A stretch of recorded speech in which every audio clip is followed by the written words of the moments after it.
Welcome to my channel. তো freshers lamp lighting শেষের 3 দিন ধরে আমাদের স্পোর্টস ডে চলছিল। খেলাগুলো হচ্ছিল মাঠে, তো তাই আমরা সবাই মিলে মাঠে চলে গেলাম। আমি কোনো স্পোর্টসে নাম দিইনি, তাই গিয়ে বসে পড়েছিলাম। বসে বসে এই খেলা দেখছিলাম। ফার্স্টেই পাসিং দ্য বল খেলা হচ্ছিল, তারপর স্যার ম্যামদের দড়ি টানাটানি খেলা হচ্ছিল। তো এখানে ম্যামের সংখ্যা বেশি থাকায় ম্যামরাই তো জিতে গেছিলেন। তারপর আমরা বসে বসে দেখছিলাম সিনিয়র জুনিয়র বয়েজদের দড়ি টানাটানি খেলা চলছিল। তো এখানে সিনিয়ররাই জিতেছিল। তারপর এখানে হাঁড়ি ভাঙা প্রতিযোগিতা হচ্ছিল। তো এখানে আমি ভলেন্টিয়ার হিসেবে স্ন্যাক্স করার পর আমাদের ব্যাডমিন্টন খেলা স্টার্ট হয়ে গেছিলো। তো আমাদের রুমমেট নাম দিয়েছিল, তাই আমরা ওখানে ছিলাম।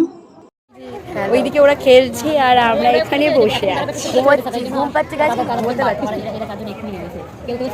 তো ওরা ফার্স্ট রানার আপ হয়েছিল। খেলা শেষ করেই আমরা চলে এসেছিলাম। তার পরের দিন সকাল থেকে আবার খেলা স্টার্ট হয়ে গেছিলো। তো ফার্স্টেই শর্টপুট খেলা, 100 মিটার 200 মিটার রান হচ্ছিল। বয়েজ গার্লস দুজনেরই হচ্ছিল। তারপর আমরা এই মাঠের চারিদিকে ঘুরে ঘুরে দেখছিলাম কি সুন্দর ফুলগুলো হয়েছে।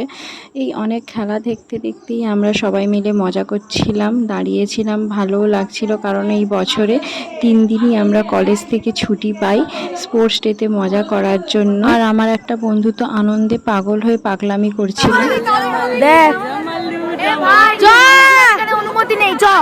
দিন বিকেলে আরও খেলা হচ্ছিল। তো কিছু কিছু ক্লিপস নিয়ে রেখেছি, সবগুলো নিতে পারিনি। তো এইভাবেই আমাদের স্পোর্টস ডে শেষ হয়েছিল। Tata, bye bye.